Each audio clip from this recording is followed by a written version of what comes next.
What's poppin', you guys? Today we're going to be watching a video, reacting to a video by The Pie Face. The name of the video is called Why Isn't Gaming Fun Anymore? I don't know. Could be a lot of reasons, but let's find out. Make sure you give some support to the original creator of the video. Make sure you watch this video in full. Make sure you watch their video in full. Support everybody, all right? But this is the creator. You got his channel there. Leave me alone. And I'm going to put it in the description as well. We don't want to turn into a jinx situation for those that remember that. Let's get into it. Listen, guys, here's the thing. I'm old. I have gray hairs. But there's one thing that's been in my life since my hair was short and full of color, and that's video games. But recently... Big facts. Big facts, boy.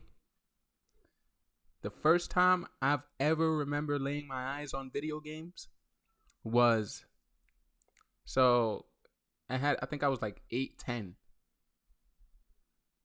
Around there.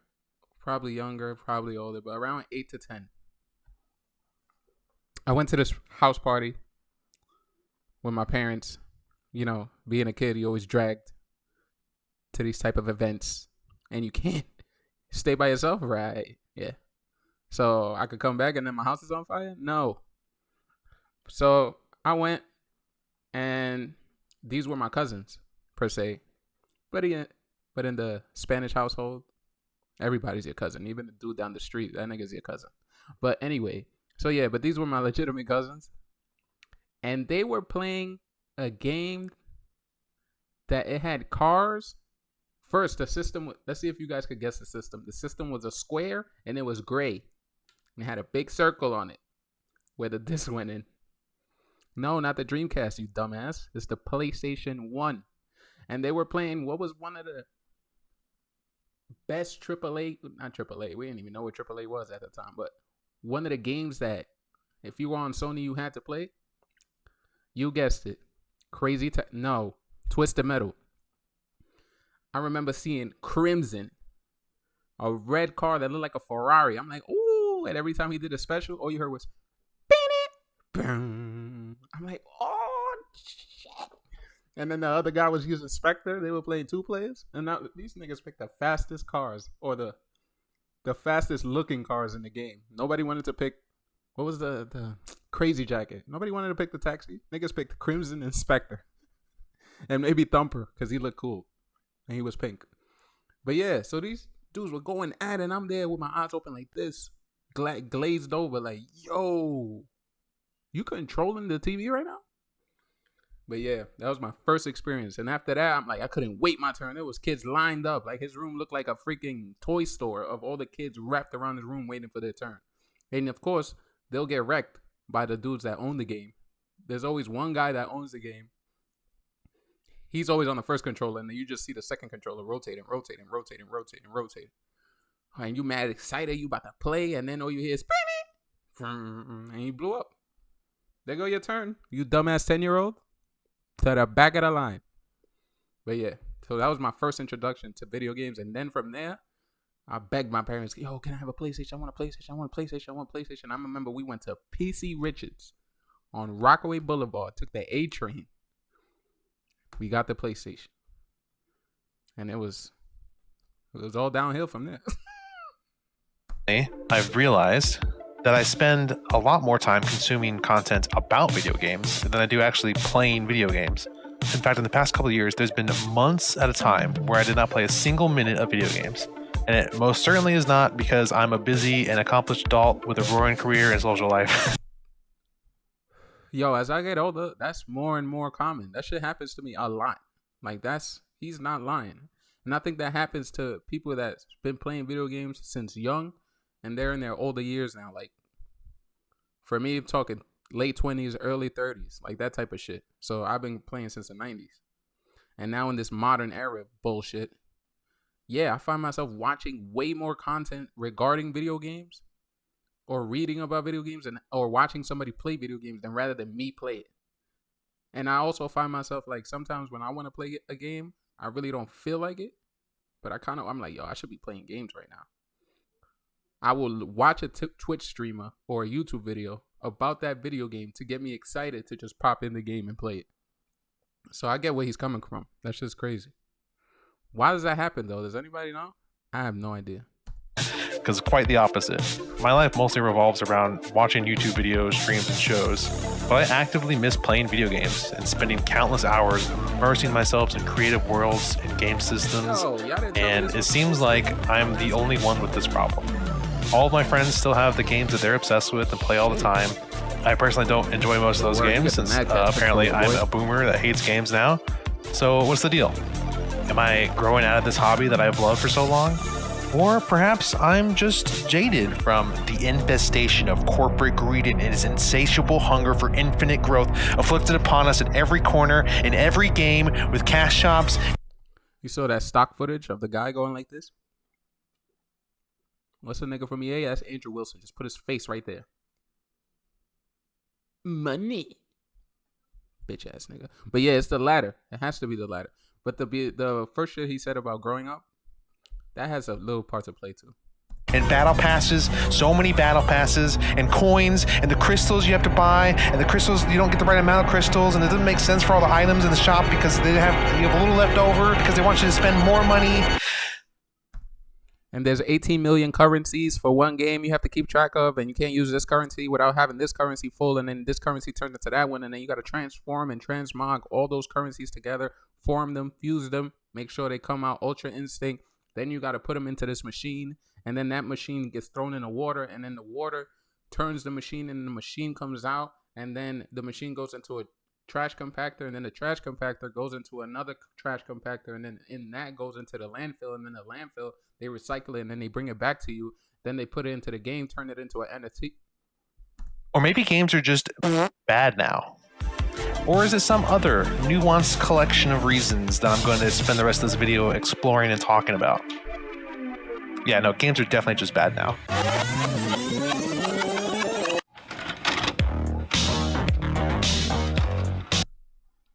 Nitro Rad. Oh, my fault. I thought that was his intro. It was the early 90s. One of my earliest, most vivid memories of the best early 90s, all right? The best video games was the Christmas that I got a Super. I don't care what you boomers and zoomers got to say about it. The best. Now let me see. Kids growing up nowadays with Fortnite, they'll think that's the best. Yo, they're gonna be telling kids stories to their kids like, yo, bro, y'all remember back in the day, me and Shroud, yo, we was filling up that battle pass. And their kid gonna be like, word, battle pass? Wow, you're old, man. Dang, I don't remember. Now I have to pay to press a button. That's crazy. You had battle passes? Wow. Yeah, for us, we gotta make sure our credit card is connected to the server at all times, and every time we press a button, they charge us, I think, $1.25. So yeah, that's what's going on today. But yeah, battle passes. Wow. Super Nintendo.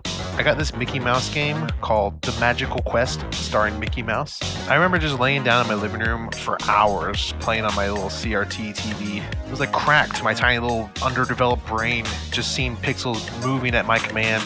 I was hooked. And that was it. The floodgates were open. Throwing foot. Also, for the record, yes, I said I started on PlayStation, but I went back.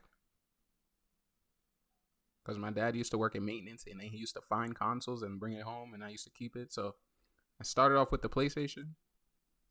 Then, like a year after, my dad found the Sega. Then I went backwards. Started playing Streets of Rage. Yeah, I don't think it was 2. I don't know if it was 1 or 2. I think it was 2.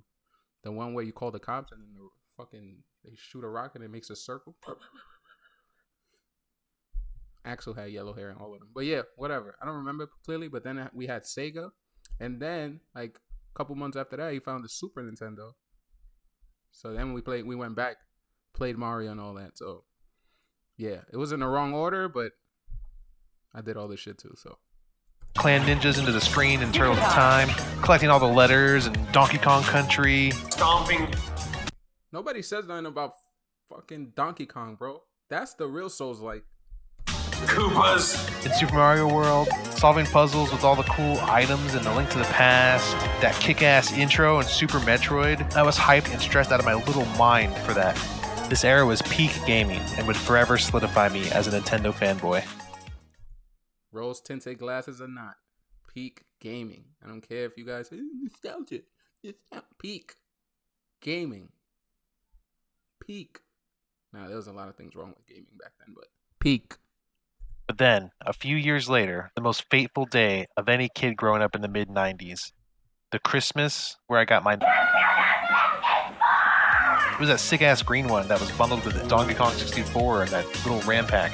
But now, games were 3D. Donkey Kong, Mario, Zelda all had an entirely new dimension to explore. Yo, real quick. This probably has nothing to do with the video, but yeah. Yo, why don't gaming companies do that shit anymore where they make the things see-through? Imagine a see-through Xbox Series X. But then again, I guess he'll just be looking at a computer. But yeah, imagine a PlayStation 5 see-through edition. That shit would be fire. And no company has ever done that other than Nintendo. And they've even stopped doing that. Why they don't have a see-through Switch? But yeah, I feel like that would be an easy marketing gimmick. Yo, or we don't have to paint it. Just make it see-through. Yeah, leave it like that. It's fine. Ship it like that. Nah, people would think we put more effort if we leave it like this. You see? 16 times the detail. Opening up so many gameplay options. But that wasn't all, because you could play with 4 players. Mario Kart, Mario Party, Smash Bros. The rise of party games. You could sit on the couch with your friends, smacking controllers out of each other's hands, accuse them of cheating, ruin friendships. Or Hunter the Reckoning. Ooh, who remembers that for GameCube? Yo, chill. Smuggler's Run. Oh, yo, stop. It was great. But party games weren't the only thing that benefited from the 4 controller slots. Multiplayer first-person shooters. My friends and I spent countless hours on GoldenEye, boy. GoldenEye 64. We even used to get... My favorite gun, that gun that I thought was a pencil when I was smaller. And I know you guys know what gun I'm talking about, bro. It looked like a pencil. The graphics were so bad, it looked like a sharpened pencil. Cardboard boxes and tape them up to the screen. I don't know what it was called, but that shit looked like a pencil, bro. But yeah, niggas used to play this all day, bro. Section it off. And don't forget No Mercy. Why niggas don't mention No Mercy? That was right there with GoldenEye. Wrestling, shut up. So that you couldn't screen look, we took that shit very seriously. Now, by this time, first-person shooters already existed on PC, but I had the crappiest Dell that was cheap and out of date even for the late 90s, though I was still able to play bangers like Roller Coaster Tycoon, Age of Empires 2, StarCraft. I knew the PC was eventually going to be where it's at for me. But for now, the next console era was upon us. Like that, where you click and then they move. Oh no, I guess I'm not. I really feel like there was 2 games in particular that defined this generation for me personally. The first game was Smash Bros. There was so many more. This guy is speaking to our souls, bro. What? Yes. Smash Brothers Melee, man. Smash Brothers Melee. That introduced everything, bro. Fuck me. That's crazy.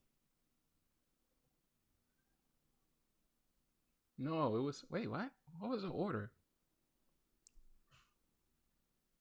It was just Super Smash Brothers. Super Smash Brothers 64. For 64. That one I didn't play that much. That one only had like 4 characters. I know I'm exaggerating, but yeah. I think the unlockables was like, yo, Jigglypuff and Captain Falcon. And think you had to unlock Link.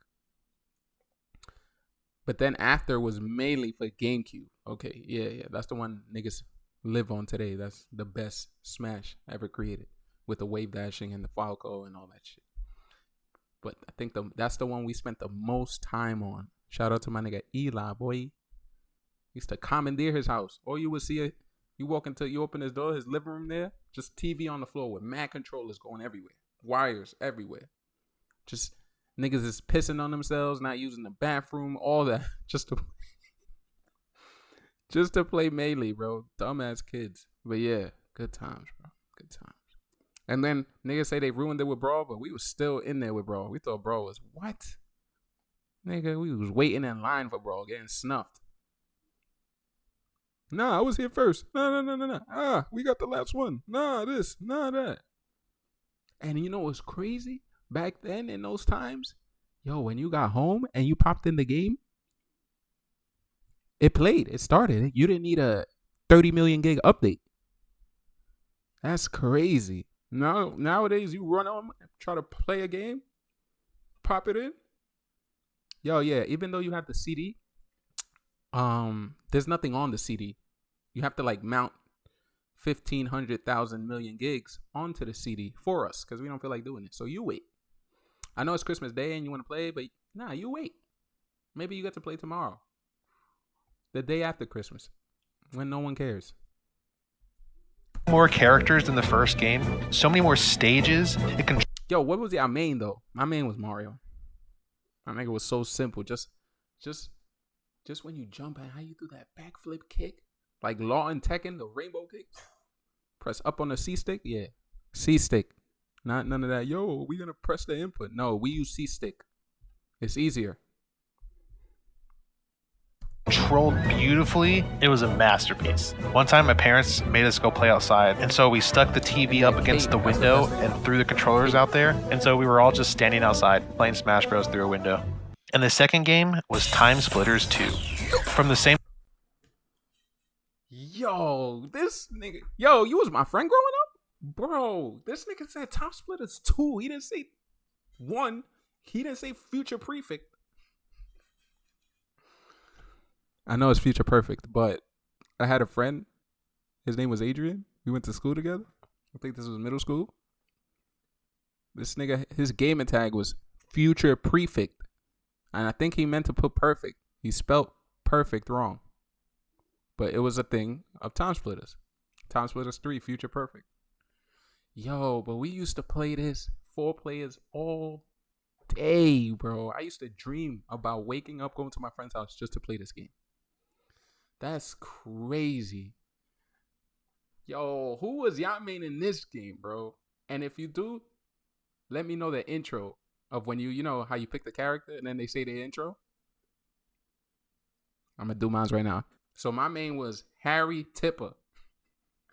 Yeah, my nigga, you press a button. I think that's what Time Splitters Future Perfect, though, where they had the full-blown animations, but part 2 too. But I played both of them, but I think I remember more Future Perfect. But yeah. You click his name, Harry Tipper? Right on. Let's go, man. We got a boogie. Or, what's the other one? I may be shaved, but it doesn't make things more than Harry or some shit. Same developers of GoldenEye, Time Splitters would become my favorite shooter to this day. The game had an insane amount of game modes, tons of characters, a map editor that you make your own story missions. It had it all. One of my friends was a genius when it came to making maps, and every time we got together, he had a couple new maps that had some interesting gimmick that completely changed the way we played the game. One of my favorite maps of his was one where it was just this square. It was like a grid of rooms with doors. This is not part 2. Oh, yo, that theme song. Yo, yeah. But it was 3. I know this is 2, but I remember 3 more. But I played both of them. But look, remember, if y'all played 3, let me know if y'all used to do this. We used to go to my friend's house. Remember, split screen multiplayer. Split screen. Not LAN, not different split screen multiplayer. Niggas used to. There was a map called Siberia. It was one of the biggest maps in the game, and it had vehicles in it. So my friend, his name was Eli. We went to his house, so he always got first player. He always got first pick of the mains. Whoever he got to look through the characters first and pick his main, and then we got to pick the rest. I mean, we were kids. It's dumb, but he's right. It's his house. So you got to do whatever the fuck he want. So he picked the main character, the nigga with the Cortez, nigga with the glasses. But he liked the Ninja Cortez more. Mon's the word, some shit like that. But yeah, so we used to go Time Splitters 3, 4 of us, pick Siberia. It had the weapons, and we will only put snipers. We put the sci-fi sniper, the strongest one. Then we put the vintage one, and then there was another sniper. And then we would all go to each other a base because there was like 4 bases. And then we would get the vehicles, park it in front of the base, and everybody would just sit still. And if somebody came into your base, then you got to kill them. Or you wanted to go to their base and steal a weapon or ammo, then you kill them. But the problem is we were playing split screen. And the first thing niggas would say is, stop looking at my screen. How you know I'm here? Nigga, the TV is 480 by 240. Where am I else going to look? To look at my screen, I have to look at your screen too. The niggas would play it up. Bro, I didn't look at your screen, nigga. I just saw you turn the corner on the left with my own eyes on your screen, but I didn't look at your screen. That shit is crazy, yo. Kids are so stupid. But we had mad fun, bro. And we would run around with 1 shot, 1 kill baseball bats. It was terrifying. If you've never played Time Splitters, I'm sorry. You're really missing out. You're fucked. That's crazy. The era of couch gaming would not last forever, though. And in fact, it was soon coming to a close. Monday, March 15th, 2004.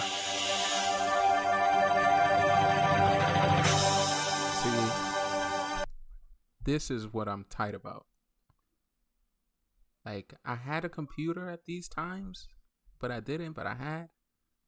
But I had a console. Like, I was such a console gamer that the only way I turned to my computer and then realized what was possible was when my console didn't work, or I couldn't play my PlayStation 2 or my Xbox or whatever. Then I would run to the computer and try to find games that I could play. And it wouldn't be high quality games like this. Niggas would play Zone 4, bootleg web browser game, trying to play itself off like it has a client and all that shit. And I used to have mad fun there. Rumble Fighter, like these if RuneScape is AAA, these games are triple C for CAC. But yo, once I found out about computer, my Xbox would, and then when I get my console up and running, I will play. Nah, bro. Yo, you want to play Halo 3? Nah, bro. I'm playing Rumble Fighter. I'm doing combos and ring outing niggas, and I'm paying for fighting styles. $10 per fighting style. Yeah, the characters are this small, but yo, I'm having mad fun, bro. Nah, but Halo though. Nah. Rumble. Y'all should come over here and play Rumble Fighter. Matter of fact, y'all should come with me and play Gaia online. Yo, I was thirsty for Gaia. I don't know if y'all remember that. That was like one of those Neopets. What else was out? The shit with the pool is closed. What's that called? Penguins Club. That was that type of game. And I got so... like, Gaia just sucked me in. Like, I wanted Gaia... like, if Gaia was... if phones were out at that time and you could play it on your phone, I would be playing that 24/7. And there's nothing to do in that game. That game is basically a game trying to pretend and act like it's real life. Nigga, you go into a town, a server, let's say, with your starting clothes, nigga, they'll call you poor. Niggas will call you a noob. Niggas will say, oh, you just started, huh? Oh, you need donations. Oh, poor ass mother. And then, you start learning like, yo, this is just real life. Niggas is judging you because you poor. Oh, I don't have a Chanel shirt on with Gucci hat and Fendi slippers on. Man, you doing bad in life. That was Gaia. But then I had a immaculate plan. Go to the store and buy Gaia cash cards. No. Beg my parents, then go to the store, then buy Gaia cash cards to spend it on in-game items. I was doing microtransactions at 15 years old without even knowing. I was getting set up for this. What's happening today? It's crazy. But yeah, I'm tired. I never played RuneScape. I never played WoW. And those are couple key moments that I wish I would have played or known about.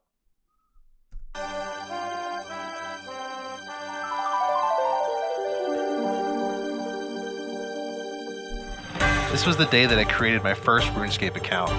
It would be my first introduction into the world of MMOs, the genre that encapsulated everything that I loved about gaming. The adventure, the immersion, puzzle solving, crafting, and I could play and enjoy it with my friends and hundreds of people across the world. I had no idea what I was doing, but I was loving every minute of it. And from what I hear, this was basically Gaia on 15 million steroids. Later that year, a certain other MMO would release, World of Warcraft. Unfortunately, there was one issue. I still had dial-up internet. Yo, facts. And my parents kept using the phone. And I don't want to be in a raid. How do I know that? That they have raids? Because I know. Nah. You watch Asmongold. But, yeah, you don't want to be in a raid.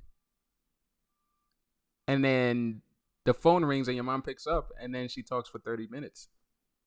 You're screwed. And I don't even think the client will work with dial-up. DSL didn't come out until later. And only the early adopters of DSL was rich niggas. Then poor people like me, we would run dial-up into the ground until it wasn't accepted anywhere. Then we got the DSL. But by that time, we only had DSL for not that long because and then fiber optic, high-speed giga internet came out. And then now I'm stuck with DSL again. And the only niggas that have, that other type of broadband is rich niggas. It's crazy. That stay happening. It would be a few years until I got out of dial-up hell. So in the meantime, the only way I could play World of Warcraft was either by playing at a friend's house or sneaking the installation onto the school computers. Oh yeah, and another thing that I don't think my parents would even have that. If I would have been, I just picture it now, asking them, I want WoW, and this game you don't pay for it once. It's like monthly. Nigga, as soon as I say month what? Nigga, it could be $1. I ain't paying no $1 a month for a game. Get the fuck out of here. Pay a month. You buy a game one time. Why am I Chinese now? You buy the game once. Monthly payment. And this was back in the day. Like, that wasn't a thing. It was a thing for computer gamers, but console gamers, that wasn't a thing where you have to pay a subscription. These niggas were on a new playing field. And I think that's why WoW was so successful. Like, they were like the first on a large scale to do a lot of this type of shit. WoW is a live service game. Constantly evolving, constantly getting updates, constantly that. It has microtransactions. You have to pay a subscription. Everything that we hate about gaming now, WoW did first. Or was one of the bigger companies to do it first. In the library, which I absolutely did. They were not very well managed at the time. I wouldn't hit max level in World of Warcraft until the tail end of Burning Crusade just before Wrath. But by then, World of Warcraft was the game that I played, and it would remain that way for several years until about halfway through my senior year of high school. That's when I got beta access to StarCraft II Wings of Liberty. My friends and I were so... See, I was with this guy when he said Super Smash, Time Splitters. Now he's just naming all that StarCraft. Again, a game, I think it's an RTS, right? A game that it seems like I will have to, I'm doing math. I will have to do math in order to enjoy the game. And just by that thought, I don't even want to think about playing StarCraft. You just see people going crazy, like in these Korean esport leagues and stuff. You just see people going crazy. And all you see is a dude clicking mad hard and things going places. I don't understand what's going on. Why do I have to do a formula in my head to know what's going on? But that's just me, being a hater because I don't know and I haven't played it. So don't take my shit too serious. Hyped for this game. We spent every day in school in our computer class just playing StarCraft 2. I fell in love with competitive gaming and esports because of StarCraft 2. It was the first game that I actually tried to play competitively and work my way up a ranked ladder. I would practice almost every day with friends, watch Day 9 and Husky videos, aspirations of going pro. I only ever made it to plat. Nigga said Husky. See, while he was doing that, I was on the other side. Halo 3, Modern Warfare 2. Watching why I keep doing this? Watching nigga said Husky, nigga. We was watching. We was on this side, we was T Square. My nigga was fragging like a pro. Alright? On pit stop. What was that name of that map? Ogre 1 and 2. Walshy. Snipe down. That was a Team War player. I was watching niggas like that. The old Optic Gaming, the one on Modern Warfare 2, the one that you aspired to be. Then FaZe came out, then everybody wanted to be in FaZe. But that's what I was doing on this side. You was on the computer side looking at Husky and trying to go pro in StarCraft. That's crazy how it's same route. We just took a left and he took a right, but same path. We're going to the same place, the same destination, just different journey. But getting to Plat felt incredible. I remember my friend and I used to wake up at like 5 in the morning to watch the GSL. And in 2011, as a broke college student in Orlando, Florida, I bought a ticket to MLG. Okay, so this was around 2011 because I was just I'm over here trying to compare, and I don't even know around what years StarCraft was popular. You said 2011. Halo 3 was what? You know what? I'm over here trying to not to touch the screen because it's my first time recording. Nigga, fuck this. So we could go to Google right now. Hopefully porn doesn't come up. Halo 3 release. Yo, can y'all not look at my history just in case big thick baddies come up on my search history? So 2007. Okay, so this was after Halo. So he's talking Gears of War era for me. I bet. Let's get back to the full screen. Using a literal bag of coins, but it was such an incredible. Yeah, see, MLG was the quintessential like league you wanted to be in. When like if niggas thought pro gamer or getting paid to play game, MLG. None of this 100,000 robberies. 100 thieves. None of this Optic Gaming. None of this FaZe. None of this Overwatch League here. Balls in my ass league here. Dick in my league here. None of that. It was MLG. And I think it should have stayed like that, and everybody should have fell on that one umbrella. Like, I don't know, because do you guys think esports is working out, like making money wise? I don't think so. Experience. My friends and I got to meet all of our favorite players. Huck, In Control. We also got to meet Day. See, MLG was like controlling. They were on. I didn't know MLG had a pro circuit for StarCraft. I thought MLG was just, on the first person shooter side. But obviously MLG was the one making circuits and tournaments and shit like that. I wonder why all of a sudden you just stop hearing MLG and then all these new teams kept popping up. But no league. MLG is a league, right? It's not a team. There's a lot of teams under the MLG umbrella. I didn't know how it worked back then. 9, Husky, Artosis, and Tasteless. It would be my very first and unfortunately my very last live gaming event. And eventually StarCraft 2 would give way to League of Legends, which a few years later gave way to Smite, which would be the last competitive esport game that I played seriously. None of them really grabbed me in the same way that StarCraft 2 did, and I'm not sure any other competitive esport ever will. Come on, boy. Like, if you don't know about the game, how can you watch something like this?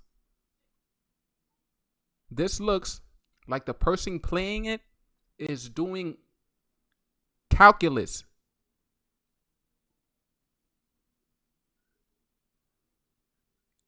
Like he's calculating crazy formulas in his head per nanosecond just to make one decision. That's what this looks like. That's crazy, bro. Like, it seems like it seems like you have to work for NASA to play fucking StarCraft. Like that type. This was shit. about the peak of gaming in my life. The best of it all came before, and I feel like I can pinpoint the exact. And I'm not saying this sucks. I'm saying this is what it looks like for me. So you guys are gonna try to suck me off in the comments. Your game is cool. I'm not dunking on it. year that the steep slope downward began. And that year was Nigga, I must be pussy. Your game sucks. Nah, let me stop. 2014. This was the year that StarCraft was all but dead. The year Warlords of Draenor came out, the first ever World of Warcraft expansion. And on another note to that, like, yo, why do people get offended or angry or feel like they have to defend the game that they play because someone says it's bad? Like, I don't see myself doing that. I have a perfect example for you too. When Diablo 4 came out recently, you know, Asmongold and a whole bunch of other niggas, yo, this shit sucks. And it's coming from a person that Blizzard's cack right here, and he was hanging on it. Like this. So his opinion should matter a little bit, right? But that doesn't, like, if someone says your game is bad, a FBI agent isn't gonna knock down your door and take the game away from you. So, like, why the hostility?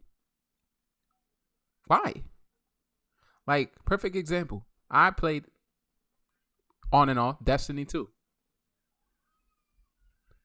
I watch, but listen, I love Destiny 2. Like, I'm looking into the camera so you can look.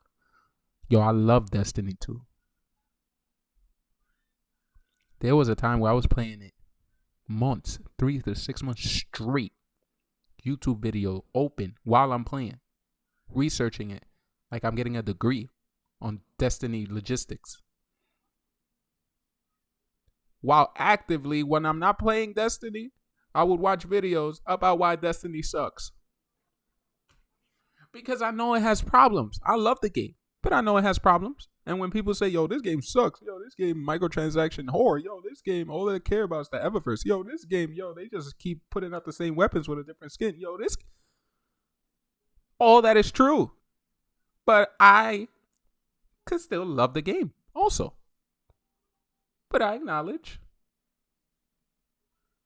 that it has problems. And if somebody could come today in my face, like come into my room, hey, you see this? And they holding up the Destiny case. This shit sucks. And he starts pissing on it. I'm going to be like, yo, why are you pissing in my room? And I'm going to be like, but yeah, it does suck. All right, bye. Like, okay, it sucks to you. It sucks to me too. But there's parts that I love, there's parts that suck. Like, I could see why people would hate the game, and I could see why people would love the game. And I'm an active player of the game. And all you see is, you watch one Destiny sucks video, that's all you get recommended. So that's all I see on my feed. But you don't see me, yo, I gotta defend a $1 billion company who doesn't know you exist. Y'all niggas need to stop with that. Like, seriously. We gotta help ourselves, the players, not the fucking niggas that have all the money already and are putting out shit because we like shit. They have analytics that we like shit, and we are fine with getting shit. Look at Madden. Look at EA with Madden. They know they're the only fucking NFL. They're the only game in town that has the NFL license. So they could literally put out pieces of Dookie with helmets on, throwing a football, and y'all would buy it because they're the only game in town. But us, we're the problem. We keep buying it. So we're showing them that we like shit. That we like copy and paste. That, yeah, this is FIFA 24. Oh, shit, yo, we left the FIFA 22 logo. You didn't erase that? Dang, bro. We all know it's copy and paste. But niggas keep buying it. We need to stop supporting this shit. For real. So we need to get together. Gamers unite. All right? We need to have each other's back. If someone says your game sucks, fine, it sucks, but you like it still, okay? But you got to acknowledge that it has problems. And the problems that it usually has affects all of us in the long run. So y'all niggas need to stop getting offended at this type of shit. That I did not buy or play. This was the year Destiny released and was a massive disappointment. This was the year that Smite introduced loot boxes. This was the year that WildStar released and failed. And every year on from this point, just seemed to be one big disappointment after another. It felt more and more common for games to release unfinished or broken or have some predatory monetization. Every year seemed worse than the last. Gaming seemed different now. It's all that horse's fault. Horse armor. Now let me stop.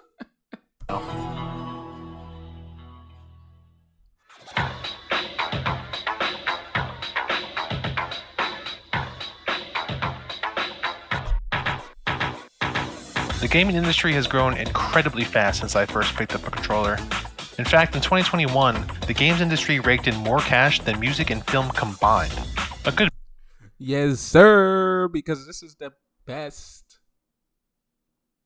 hobby, the best form of entertainment, and everything else sucks. And I'm serious about that. Everything else. I don't listen to music. Ugh, music. Nice sounds in my ear. That's dumb. Nah, bro. Games only. Controller only. All right. A bit of this growth can be attributed to the And that's not gaming. That is not gaming. Soccer moms pressing candies and they explode. That's not gaming. I'm sick of these people, yo, trying to have fun on a inferior platform, right? Look at these people. Makes me sick. rise of mobile gaming, which in 2021 made up 45% of the total revenue in the industry. And of course, the stench of this heaping pile of cash would not go unnoticed by the insectoid swarm of C-suite executives, and with their grubby little shit stain. That's my nigga Andrew Wilson, right there. Yo, this guy, like, his face screams. Yeah, fuck gaming. I don't care about gaming. I'm here for the money. But what comes in my mouth is gonna make it seem like I care about gaming. But between me and you, between you and me, however this shit goes, I don't care about gaming. And I can say that because I get paid at least $10 million a year on top of my $500 million severance if I get fired. So I can say whatever the fuck I want, right? I get fired. That's fired. Does that even exist? And what is this firing I be hearing about? I don't know. Oh, I got a bonus? A $500 million bonus? For doing nothing? But you guys just laid off. Ah, okay, yeah. So you could keep the money, right? Mm-hmm. That's him talking. Yeah. Yeah. Stained appendages and their dungest touch, they've pushed hard to make console and PC gaming monetization more closely resemble that of a mobile game, attempting to... EA single-handedly ruined sports games. They single-handedly did that. And they used to be one of the greatest. Like, how do you tank? You know why? We ask ourselves, yo, how do you, like, ruin all your games, make it worse, tank them, load them with microtransactions? But we're still making the most money we've ever made in our history of selling games. Because these niggas don't stop buying packs on FIFA Ultimate Team. Nah, but you explain yourself that, and then you're like, what the fuck, bro? How are these niggas still making money?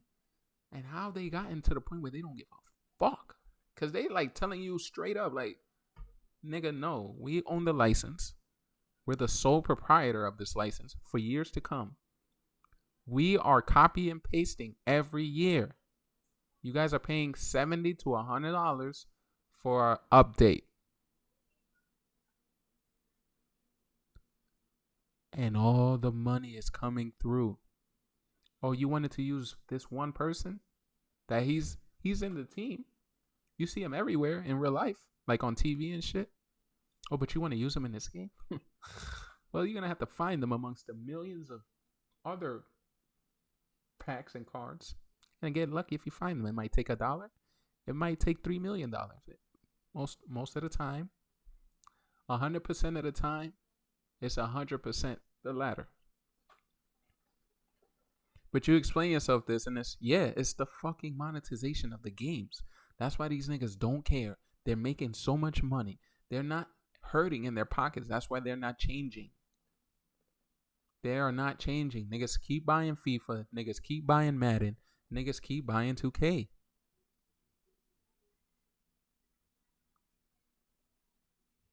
All right? That's the issue. And every time we find an excuse of why we buy. Oh, no.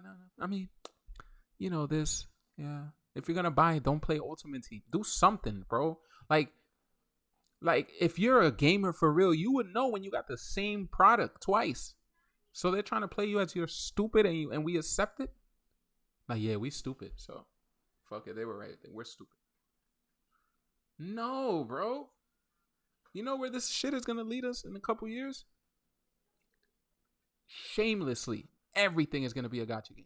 On consoles and on PC. It's not going to be mobile. Everything. That's going to be the standard. And then niggas like From Software, niggas like the niggas that made Baldur's Gate, those niggas are going to be the anomaly. Those niggas are going to be like, those are going to be the guys that they'll probably will be able to charge $200, $300, $500 for a game. But they'll make sure there's none of this shit in there. And that will be a premium.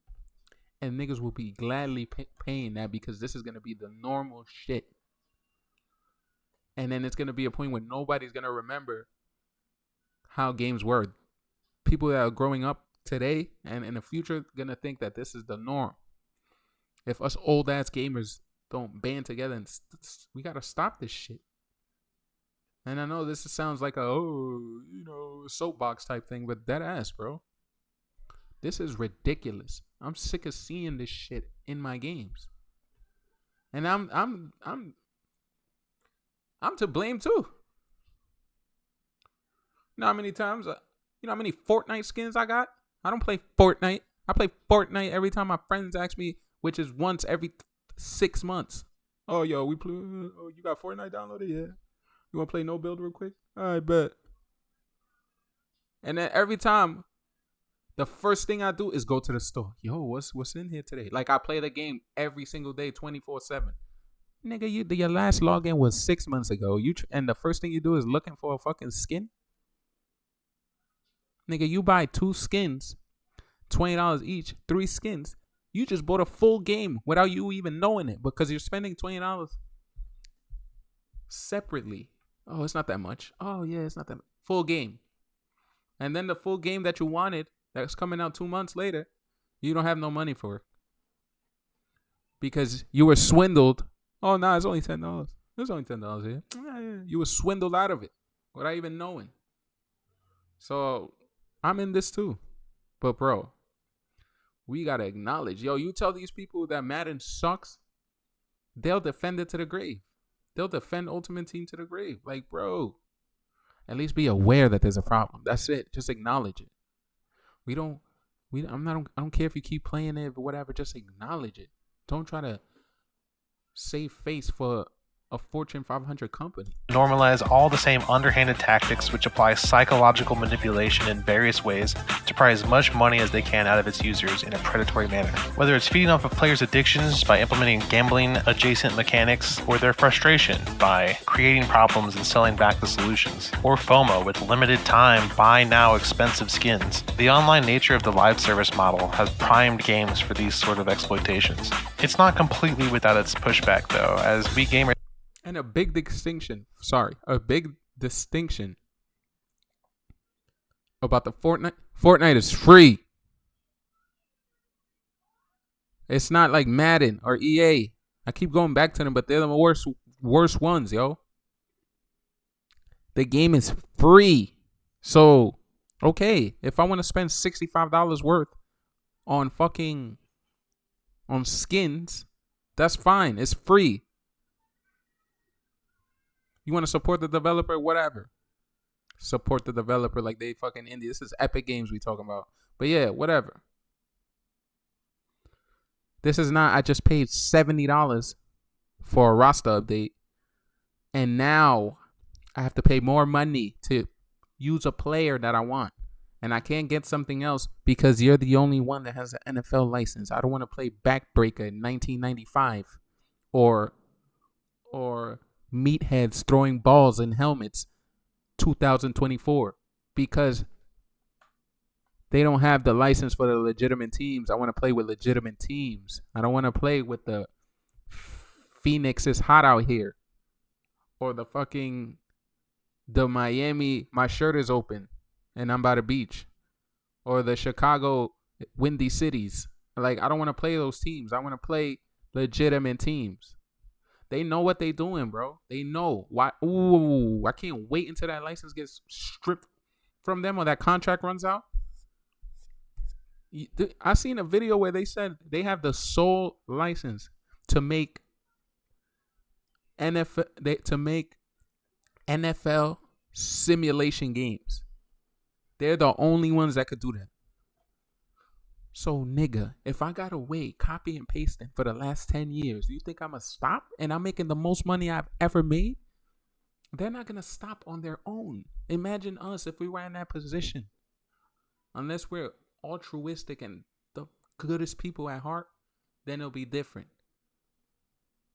But if you just made a couple $1 million in a month from a nigga buying packs from a mode that's been the same, we just change up a few colors. And I see that you guys, I have analytics now. Remember, we're in 2023, about to be 2024. They have analytics. If we have it, and what we have is garbage, they have the analytics we get on YouTube and stuff like that.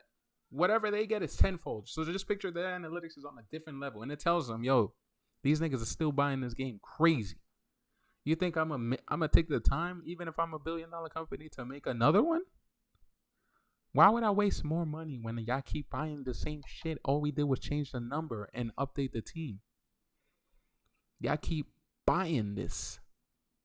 So if you were Andrew Wilson, what would you do? Nigga, you're raking that fucking cash. We're the dumb ones, not him. He put out a product out there, and how we show we like it? With our fucking wallets. We're the problem. When has a human being in history stopped making money out of the goodness of their heart? When? Nigga, this wouldn't be America if it had happened. Nah, bro, not chill. My fault. Yo, this product I made and the shit I fell into, yo, I'm making way too much money, bro. I'm gonna stop. You know, I'm doing it. In an immoral way, in an unethical way. Nigga, if it's legal, if it says it's legal, they don't give a fuck. Fuck morals, ethics. Is legal? Okay. So we need to stop waiting on these companies to think they're gonna do something. Nah, they're not gonna do shit. They're gonna keep copying Madden until Madden 30. And then every year when the launch comes out, yo, this is the best Madden ever. Yo, we apologize. We know these past few Maddens sucked. This one's gonna be the best one ever. And then you see they screenshot the headline and put it in front of the video for you. Yo, you see what they said? Like they hadn't said that 10 years straight. Like, come on, bro. Come on. This is ridiculous. Have been successful in combating some of these changes, as is the case with loot boxes, as we've pretty much eradicated those from most PC and console games at this point. Though it definitely seems like a losing battle, as every year more ground gives way to the normal. I keep pausing this video. This shit's gonna be an hour long. But yo, we've got rid of loot boxes. I was watching a video on like 2 days ago. I keep referencing this guy, but yeah. From Asman. He was reacting to another video, right? He was reacting to a video about Diablo. Diablo 4. No. Diablo Immortal. Sorry. And how, you know, all these pay-to-win shits and all this fucking gems and all these currencies and all these... Like, it's monetized shit. Right? This guy just said we're getting away from loot boxes. You know what companies are doing? You know what they found out that niggas is doing in Diablo Immortal? Because loot boxes are illegal or whatever. In some European countries, I don't know how that works here. It's kind of, I don't know, whatever. But most European countries, that shit is illegal and good. You know what Diablo Immortal does? Since we can't put loot boxes, we're gonna put I'm paraphrasing, but if I remember correctly, the article stated, and he read off, Diablo Immortal doesn't have loot boxes because it's illegal and they can't sell it in the European countries and things like that. But there's like a loophole. Oh, in America, there's a loophole, I think, where they said that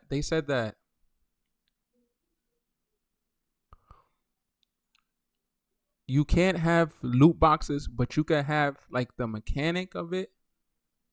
The only I think it's something, I'm paraphrasing. The only way you can have loot boxes is if it's attached to skill,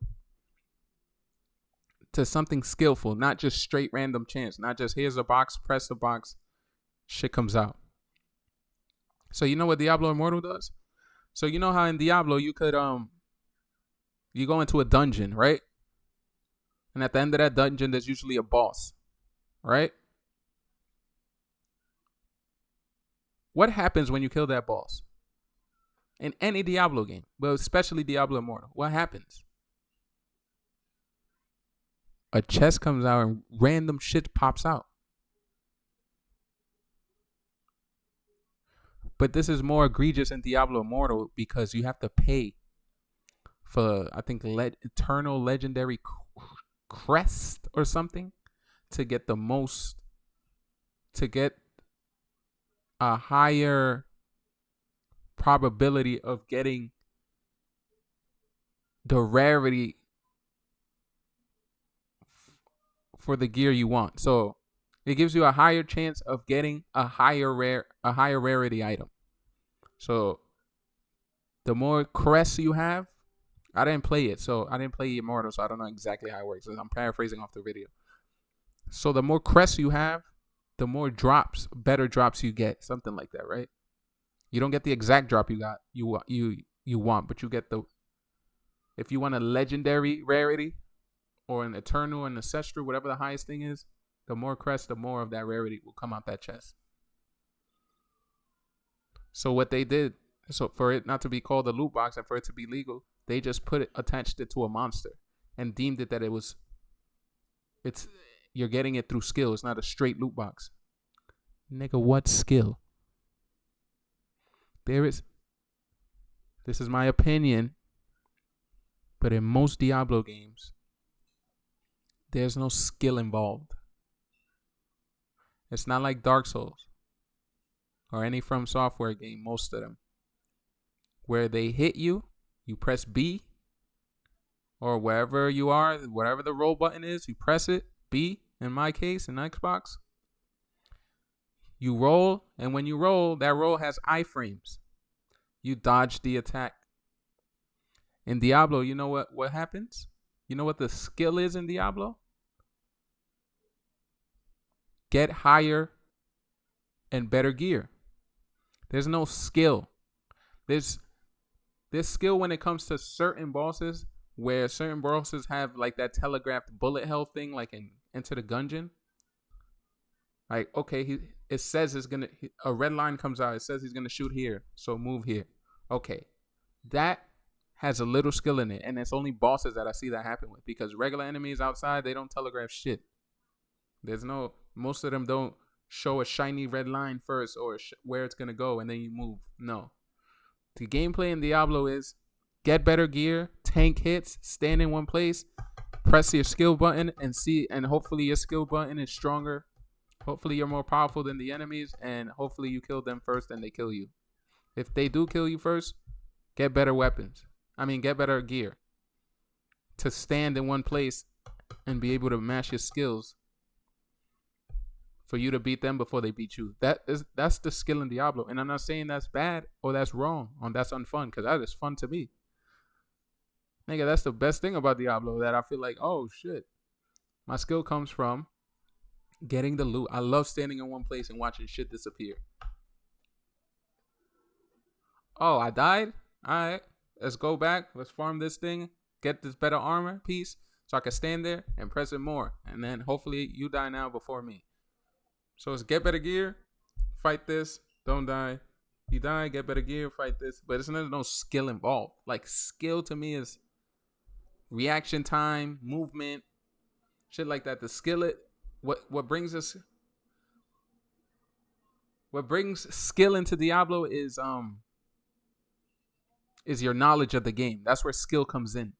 Because if you have knowledge of the game, you know which gear does better against this, which thing you need to have on for this, which weapon is good for this type, is your knowledge of the game. But there's no actual mechanical skill in Diablo games to me. So I say that to say that they hid the loot box in the mechanic of defeat the monster, then we could give you random shit. So they're effectively doing loot boxes and just MS painted over it to disguise it as something else. Because in Diablo Immortal, you need to buy these crests to get more gear, higher rarity gear, for a chance for it to drop. You still don't get to pick. You still don't know what comes out, but you have a higher rarity gear, higher chance. So they want you to. They said, I think he said, you put in 10 legendary crests, you have to pay for that.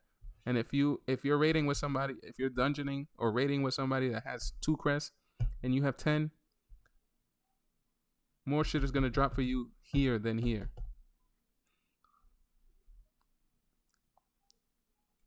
So say for a pay to win player, they have to do a dungeon maybe 5 times, and they have all 10 crests to get the higher rarity they want. That same free person, but if he was a free to play player, if it takes this guy 3 raids, it'll take this guy probably 300 raids just to get one of the higher rarities.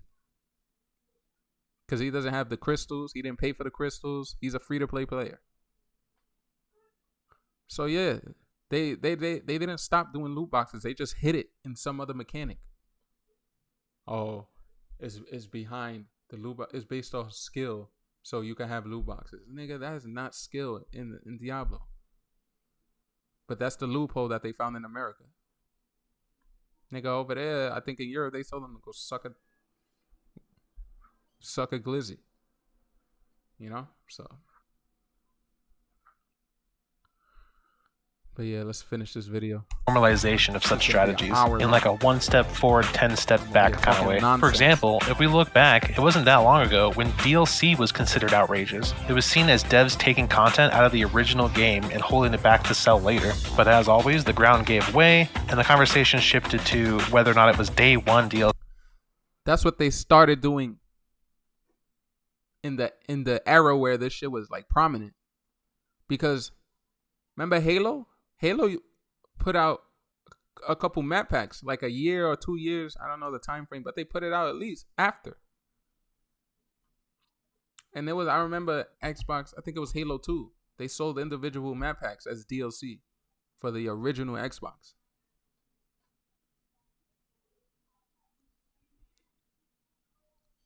But that was a way for them to be like, okay, it's been a while. You guys been playing the same things. You know, we know you like the game. Here's our appreciation. Here, we're going to put more things into the game. Because they could. They didn't think in the idea phase, in the brainstorming phase of the game, they didn't say, all right, guys, I think we're going to try to make a third-person shooter. That's my idea. In an open sandbox. And also, I have this idea where we could put big-ass dragons into the game. A whole big map extra. Like a huge, another open world. And like, I want a whole bunch of other weapons also. Like, I want to make this game huge. But here's an idea for you guys to make money. You know the thing DLC, right? You know what Halo did on the Xbox? Yeah, so this is what we could do. So we take the last part of the game and we cut that and save it to sell it to them again. Like that's why people don't like DLC. They didn't stop liking DLC because companies were getting cute and thought they were slick, and they were like, "Yo, why don't? Nah, this seems like too much." No, you want to give them a lot of stuff to do in a game? No, man, no. Yo, we could sell it to them twice. So here's what happened. You see that final boss fight that you said that this is like the antithesis, like this is the creme de la creme of the game. Like this is the part they want to get to. Cut that shit out. Cut that shit out, and then let the story end on a cliffhanger. And then when we announced the game at E3, announce that DLC is coming and it's gonna be this. Like niggas was planning the whole game and then cutting a piece out of that game just to sell it to you again. They didn't make the whole game, and then after they thought to themselves, "Yo, I love the fans. I want to support them for supporting us. We're gonna make a whole new addition to the game. Yeah, we'll sell it to you, but for $20. But it's a lot of stuff we're adding to the game." They thought of it after. That's fine. No, these companies were like, they were making the game and then cutting it in half to sell it to you as DLC. That's why we hate DLC. Or how much effort they put into the DLC, if the content was worth it. Fast forward to today, where similar conversations are being had about the pay-to-win debate, where at first any pay-to-win is completely unacceptable, to now being able to find conversations about how a certain game is not that pay-to-win. But complaining about monetization in games is nothing new or... Yeah, look at the arguments we are getting into now, instead of getting into the root of the problem. That's crazy. Is a game... It's not that pay to win. What type of argument is that? What is that? Is it pay to win or not? It's not that pay to win. I know what the person is saying, but you see how that's like a fucking contradiction? It's not that pay to win. So basically the guy is saying it has a battle pass, but it doesn't have a loot box. It doesn't have egregious DLC. I can't buy stuff to get better. It just has a battle pass. It's not that pay to win. What the fuck does that even mean? Original. In fact, it's an oversaturated market, and at this point, just feels like beating a dead horse. It seems you'll never get enough people to care about this topic, and until that happens, nothing will change. Instead, I'd like to talk about a bit of a hot take here, that in the past 10 years, gaming really hasn't changed much at all. The gaming industry feels pretty stagnant. If I compare games as they are now to how I thought they would be by now as a kid, the picture is very disappointing. As a kid who just discovered MMOs like RuneScape and World of Warcraft, I was blown away by the idea of what MMOs could be in the future. I would hop off World of Warcraft and go play Dungeons & Dragons and think, man, one day World of Warcraft is going to have the same level of choice and consequence that I can have with my imagination playing D&D. Now obviously that hasn't happened yet, and as a kid I didn't know anything about game development, but I've heard a similar observation from Razboon in his video series Gaming for a Non-Gamer, which is a great series and I recommend you check it out, where he discusses his wife's disappointment discovering video games for the first time. Her expectations for what she thought she could do in each game were always different than the reality. Yeah, I've seen this series. Very good series, very good video. Well done. Go give this video a watch. And I think as she realized that games were more simple than she had first assumed, some of the intrigue about them faded. There's a massive lack of innovation and risk-taking in the AAA space. These niggas is comfortable because we're stupid. That's it. They're comfortable because we're stupid. In what world can you get away with selling people the same thing 7 times? That's like a nigga selling you bought a car at Ford, and then when you come in and trade in your car, or you turn in the lease and try to get another car, they make you pay again and give you back the same car. What the fuck? Like, I think you only could do that to gamers. We're some of the smartest people on earth and one of the dumbest as well. You can't do that to, well, I can't say you can't do that to film buffs and people that like movies, but I think that shit is happening in movies too. They're just remastering everything. You see Disney, they're taking all their beloved projects and bastardizing it by taking away the animation and making it in real life. As we see games like Skyrim being released a billion times, The Last of Us is getting its third version of the game, Call of Duty ran out of ideas and decided to just loop back around and start re-releasing their games in order again, hoping nobody would. And then released a more garbage version. They don't leave it intact and just put better graphics. That's all we want for a remaster. We don't want this new bullshit and you're using the old name on something new. Call it something else. Stop trying to use the old name that has nostalgia printed all over it to get us to buy this shit. Nigga, a remaster, I want a lot of games remastered, but I want it remastered properly. I don't want to remake. These niggas are calling shit that they remake remasters. A remaster is basically garbage example because it came out garbage, but the GTA definitive edition. I want that, but make it work properly on launch, obviously. But that's a remaster. All they did was make it more shiny. It's the same game though. That's what I want. Leave the lobbies intact. Like a key part of Modern Warfare 2 and the experience was the lobbies and that you could call the N-word to anybody and fly it across the room and talk shit about the person while you're waiting for the match to load. Like that. Leave all the features in. Don't use the name.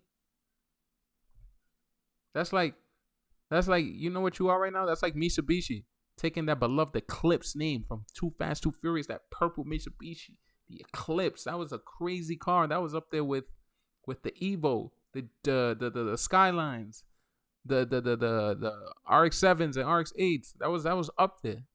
And then you take that badge and you put it on an SUV, and then you call it an Eclipse.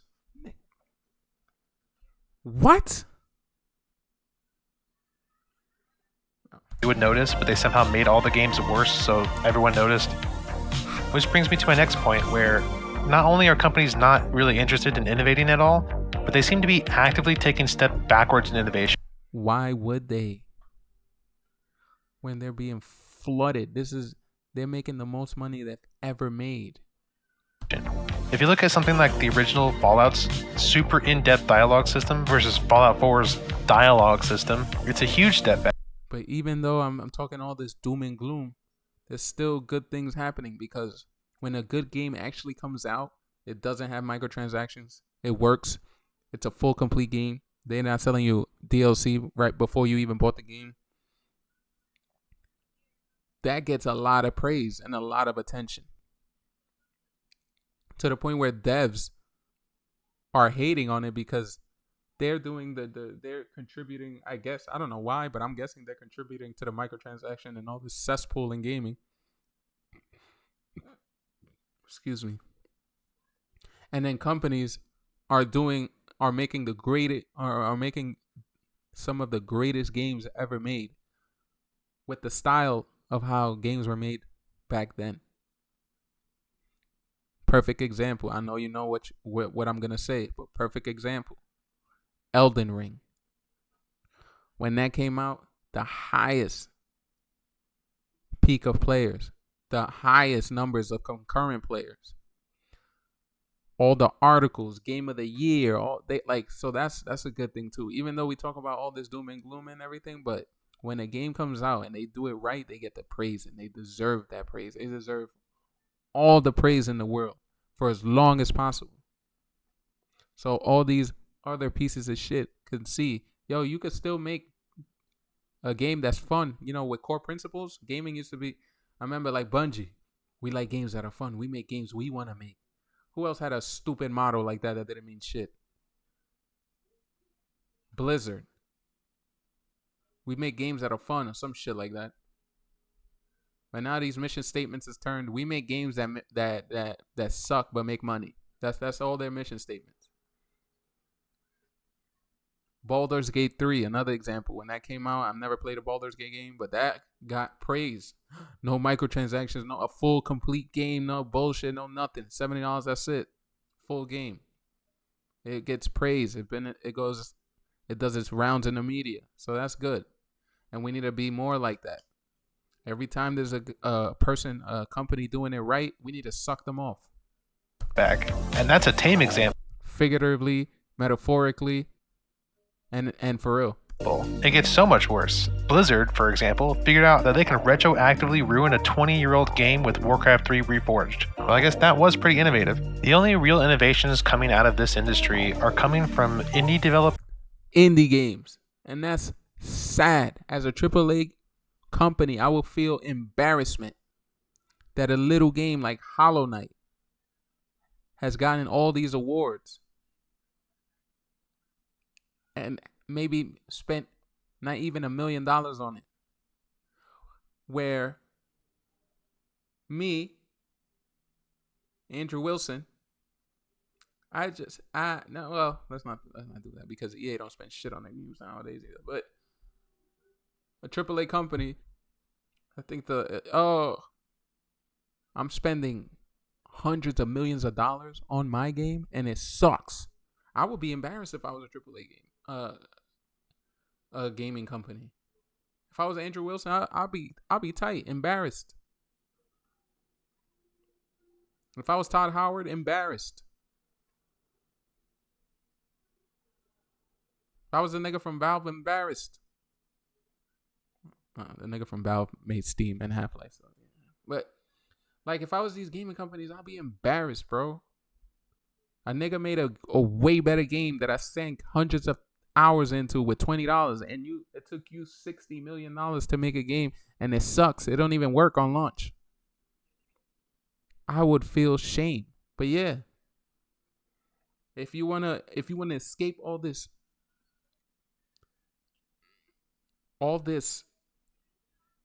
turning the gaming industry into shit and throwing shit in the pot and keep mixing it, if you want to get away from that, the indie gaming scene, you'll feel like gaming never gone to shit, never died down. You feel like gaming is on the rise. If you just live in the indie world, nigga, Dead Cells. Them niggas, that shit still comes out with updates every month or so. There's a new update, new character, new this, new that. Hollow Knight, one of the greatest Metrovanias ever. Enter the Gungeon, Limbo, Inside, Papers, Please, This War of Mine, Isaac, Undertale. I can go on and on. My Name is Pedro, the nigga with the umbrella, the Dark Souls nigga with the Death's Door. These games, you pay one price, and it's a cheaper price than $70, and you get a full experience, even more. Blasphemous. Like, so what is going on, bro? These niggas don't care. They don't care no more, bro. They don't care, and they're not gonna change. If we don't slap them in the face if we don't slap them in the face with our money and then put it back in our wallet, they're not gonna change. And modders, the latter of which is responsible for the two biggest genres in the past decade, and that's without even the expectation of getting paid. Isn't that weird? Look at Rockstar. They've made tenfold the amount of money they made in these years of GTA Online than they've ever made in their whole gaming career. Since their whole gaming company has been open. At one point, I heard they were making $1 million a month, $10 million a month on just shark cards. Nigga, Rockstar has crazy properties that niggas want to see. Midnight Club. Nigga, I remember Dub Edition and Midnight Club 2 in LA. Yo, that shit was fire, bro. Good memories. Manhunt. I would love to see a new Manhunt nowadays. Like something like, I don't know if it could fly today, but something like that today with these graphics now that we have. Yo. Bully. No. Red Dead, but no. All they care about is GTA. It's made so much money for them that now, how many times before... We used to have a GTA every year or 2 years. GTA 3. GTA Vice City. GTA San Andreas. GTA 4. We didn't wait. We didn't have to wait 10 to 15 years for another GTA. But you know why they're dragging their feet? Because they're still making money on GTA Online. GTA 6 could come out for all they care 10 more years later. The only reason they announced still that they're working on this because niggas is forcing it. Like, yo, where's GTA? This game been out. We've been playing the same game for 15 years, 10 years. It was out on the 360 and the PlayStation 4. Then it re-released. Like, they making so much money they don't care no more. These companies that we used to hold in this regard, they don't give a fuck. And that's sad, but that's the truth. Kind of goes against the conventional capitalist thinking, huh? Looking at the trajectory of the industry, it's really hard to not just be depressed about it all and wonder if the industry can ever course correct.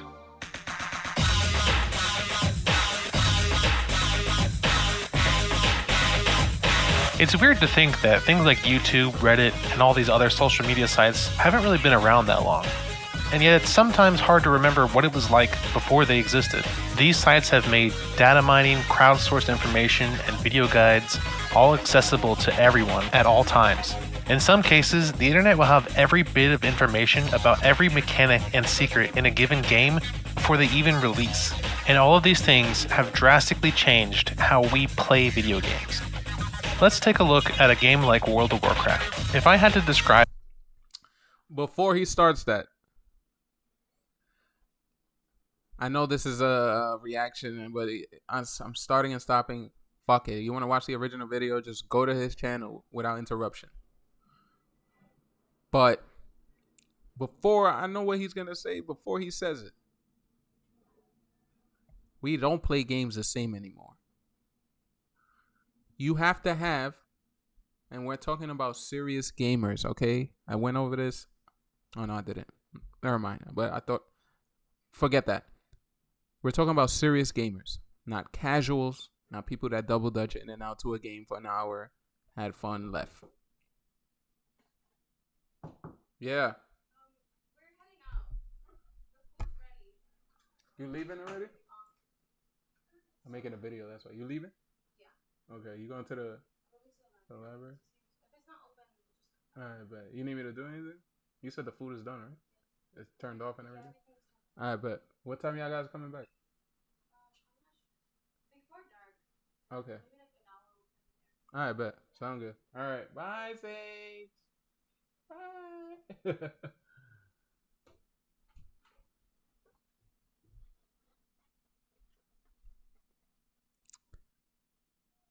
Sorry for the interruption. Real life. And I'm not cutting that out because I don't feel like it. But so yeah, we don't play games the same anymore, bro.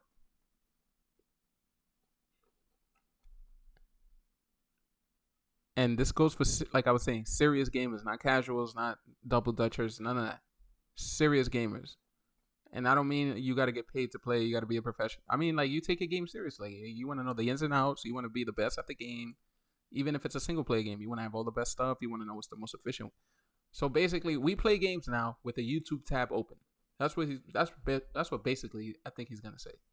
We don't play games of, yo, we pop in this game, we brought it home from Blockbuster, now we popping it in, and we're just figuring it out. Because back then we didn't have easy internet access. You wanted a cheat code or you wanted to find out about a game, nigga, you had to go to the library and hopefully they had a magazine that had the cheat codes for your game. And then when the internet started coming out, when American Online and dial-up and all that, you had GameFAQs. You had to go to the forums and everything like that. But that was just for cheats and like maybe a little nudge in the right direction. But nowadays,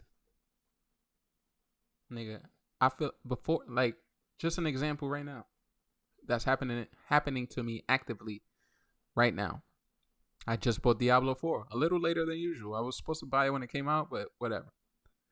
Yeah, and I heard it sucks, whatever. But I'm not a hardcore, like, I wasn't there for Diablo 1, 2.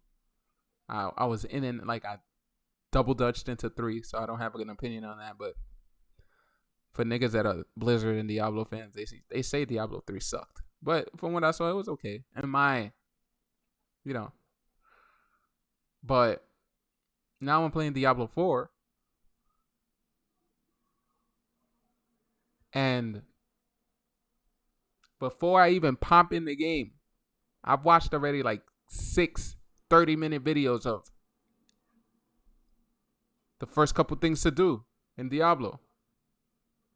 Beginner's tips and tricks for Diablo.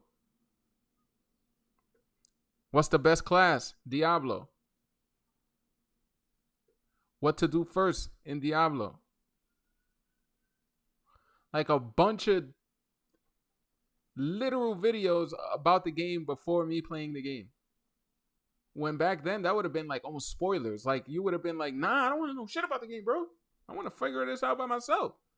Nigga, if I know I'm going to get, like Starfield, if I know I'm going to get a game next week, nigga, I'm actively, the whole week before I get it, I'm researching everything about the game. I basically know the ins and outs and everything that's going to happen in the game before I play it.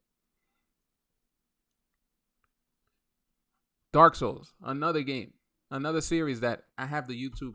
I have Fighting Cowboy on his walkthrough, playing as I'm playing the game. Step by step. Like, there's no figuring things out anymore. I feel like, but a good thing about that is that builds communities. Because the Dark Souls community, the Souls-like community is the most helpful, greatest community ever, bro. People find stuff out, they post it, they share it, they find better ways, they post it, they fix this, they addend this, they tweak this, they talk about this, they see this build that, like, it's just that builds community. So I don't know if that's good or bad, but yeah, nowadays most of us that take games seriously are playing games with some type of research tab about the game open. Whether it's Google, whether you're a forum guy or you like visuals, I'm on YouTube. For example, Destiny. While I was playing Destiny 2 hard, I was watching Ibantis. Every new season update that came out every Tuesday, I would watch a video of what came out and what to do. Like, there was no figuring out things for yourself. Because now in this era too, where most of these things are multiplayer and they're online and you're going against somebody or being compared to somebody, you want to get all the stuff as fast as possible. You want to get all the good things and be the strongest as fast as possible. So all the time to figure stuff out, we just delete that time by just having a YouTube tab open. How I feel playing retail WoW in one word, it would be emptiness. Not because of a lack of content necessarily, so much as the game just kind of feels soulless. Where before, the game was about adventure and discovery, it is instead now a game about optimization.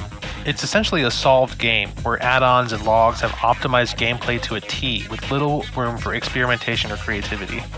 Which is fine. I mean, no one likes to play suboptimally. I'm not trying to vilify optimization, as it can be quite fun for some people. Take speedrunning, for example. Speedrunning is such an interesting hobby to me. It's something I've always wanted to get into, but I've always felt a little intimidated by. The stuff that people are able to achieve with speedrunning is truly mind-blowing.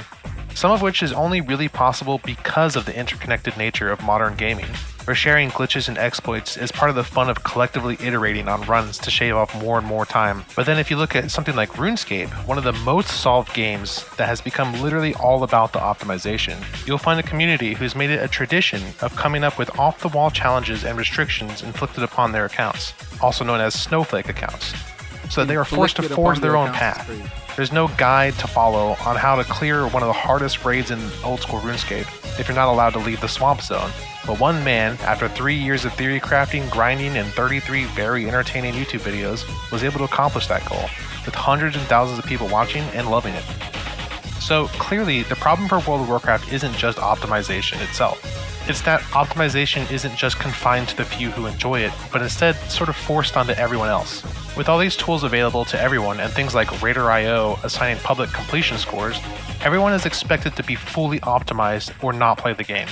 Because again, no one likes to play suboptimally. Ignorance truly is bliss. It's my opinion that this is the real reason why World of Warcraft has been struggling. Like Asmongold has said, Blizzard has ignored the casual audience and failed to produce fun and compelling activities that aren't just about the optimization. Instead, they just continue to double. And then trying to hop into a game like that as a new player seems crazy daunting. Like, it's almost nerve-wracking, anxiety-inducing, because you see shit, bro.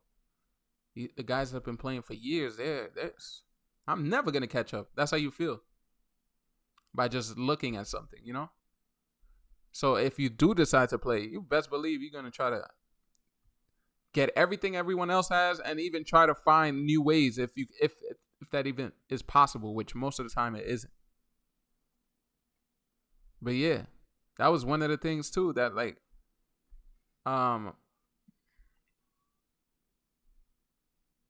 you know what, let's save that for another video. But yeah, that gives you it.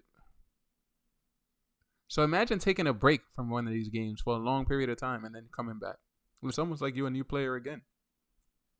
Because depending on the game, if it's a live service, they change everything. How you left the game in a certain state, you won't remember how when you come back 6 months later, it's totally different. The settings are in the wrong place. It's not in the place you remember. This gun sucks now. The meta is different. So you have to relearn everything again. And now that gives you something I call video game return anxiety. You spend so much hours and time learning the ins and outs of the game, researching, doing this, optimizing that, doing that, and then you take a break for some reason because you're a human being and you're tired. And then now, if you ever think 6 months down the road, yo, I feel like playing this again, but then you remember, shit, bro. Nah, bro, an update comes out like every 2 weeks in that game. Fuck, I'm gonna have to learn everything over again. I'm gonna have to find out again what's the meta, what to work towards. That seems more like work than actually playing the game. So you end up being like, nah, fuck it, I'm not playing this shit. Down on the raids and dungeons catering to this nature of gameplay. Now, as of this recording, Dragonflight has not released yet, so maybe that will be the expansion that fixes this issue. But it's not just retail. A lot of players were excited about Classic and logged in expecting to recapture that nostalgic sense of adventure. But things are too different now. The way we play games is too different now. The game didn't seem nearly as hard as they remembered, the world not as vast. But I think it comes down to the fact that every facet of the game has been solved already, and that the joy of the original release lied in the discovery and the journey.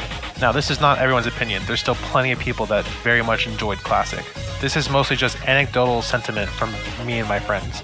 But I do think that this might be why so many people get excited whenever a new MMO is released. It's a chance to discover things for the first time, to not be beholden to the methods and builds that someone else already figured out and everyone is expected to use. A chance for you to be the one that discovers those methods. But, for better or for worse, this is just the way the world is now. Maybe someday a game will come out that is immune to this phenomenon. A game that can't be solved, where the discovery never goes away. Doesn't seem possible, but who knows? Maybe someday.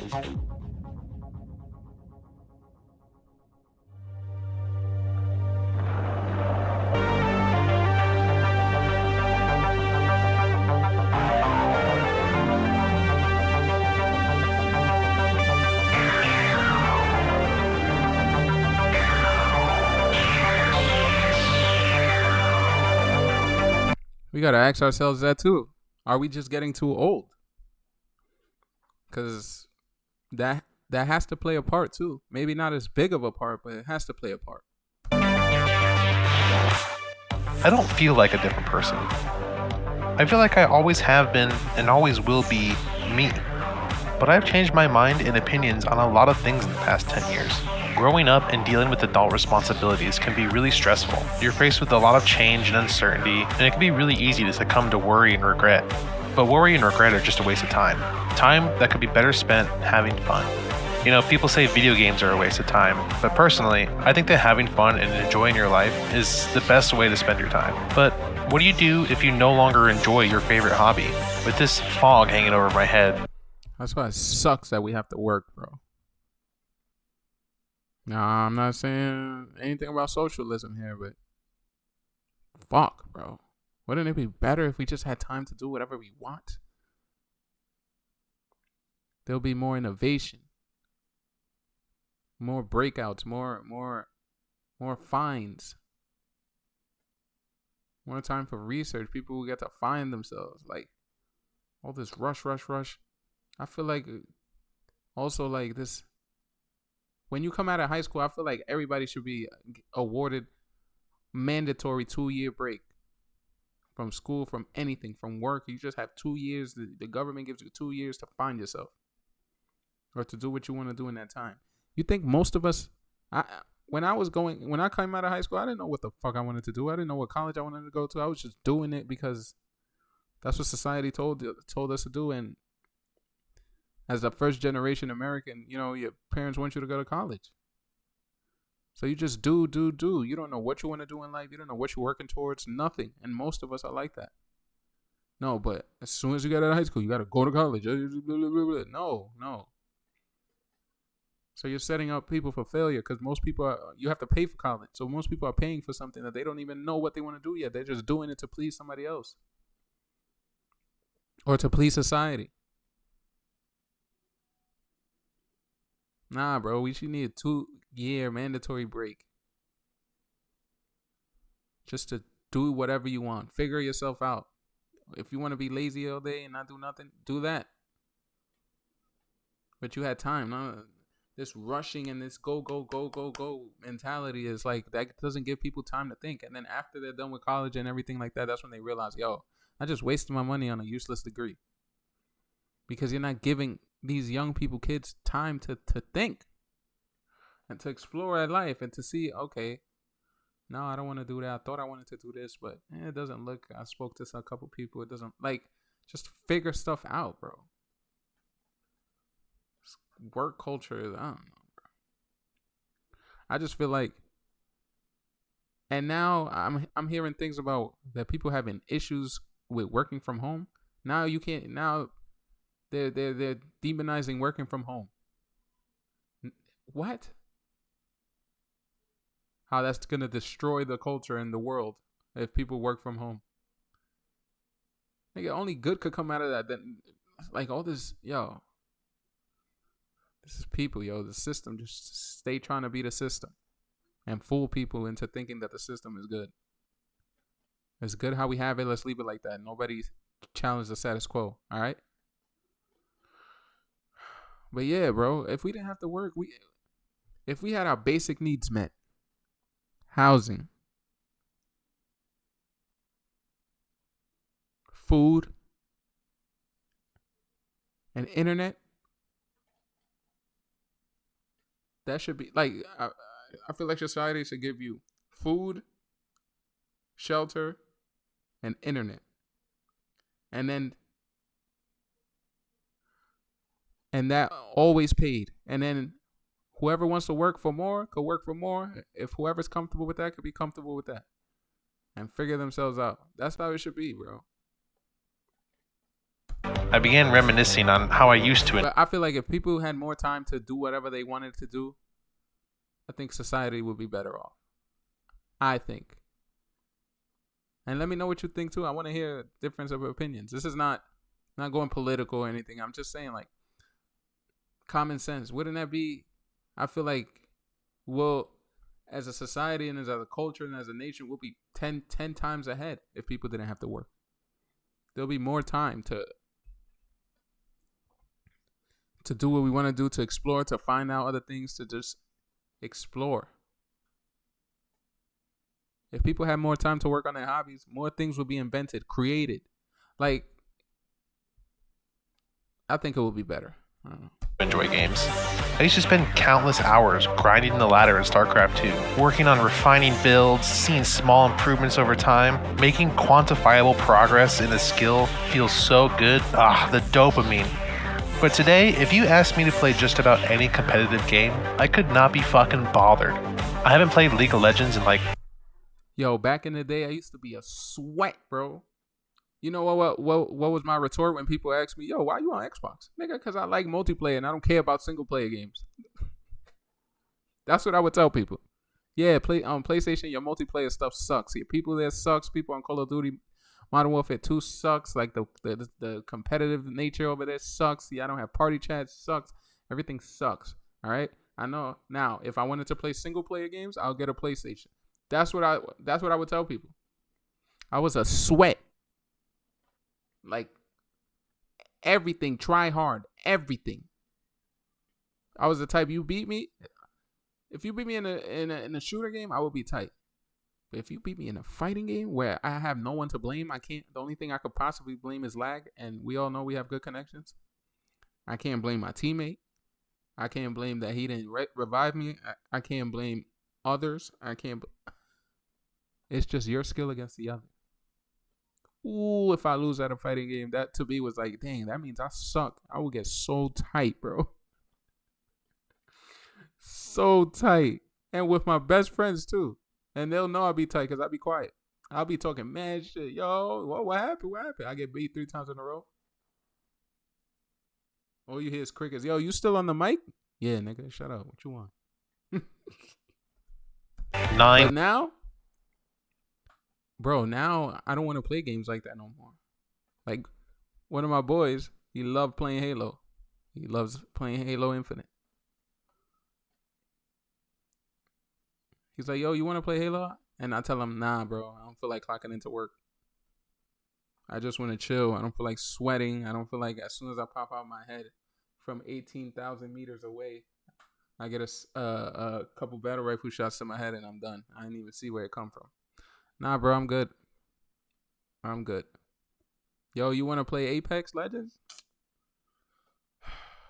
Nah, bro. Nah, I'm good. I'm good.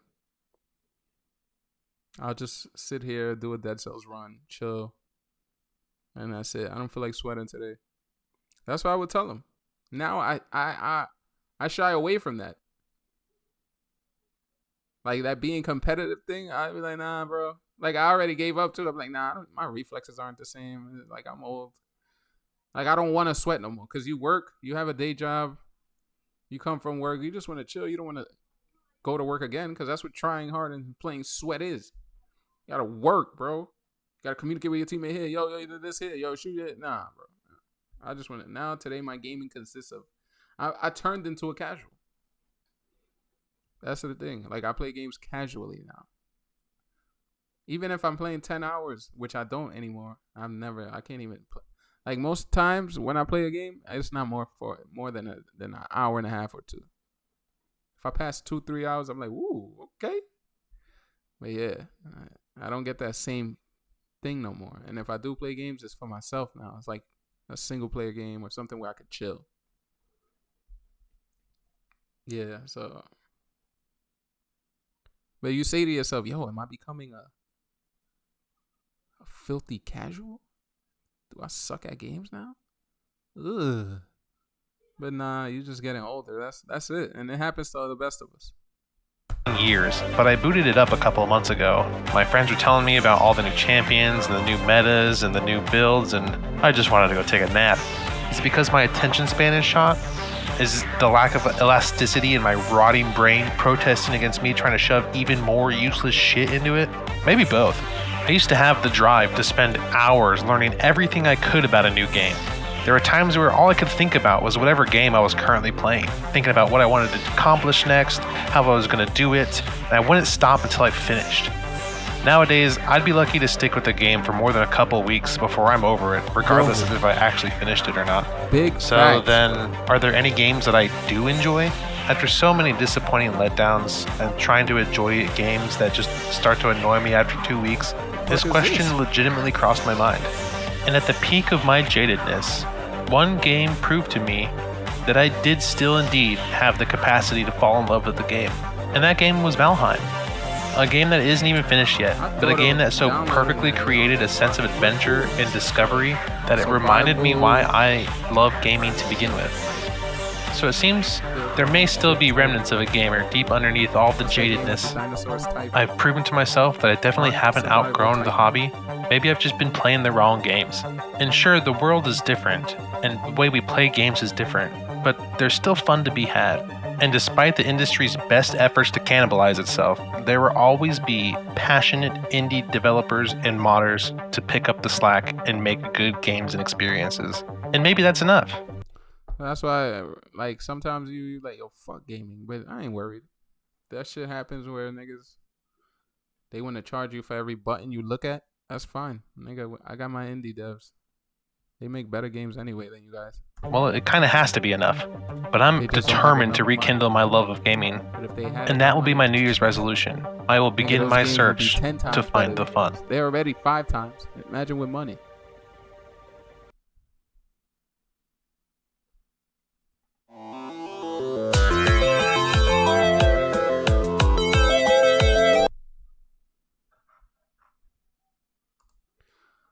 All right.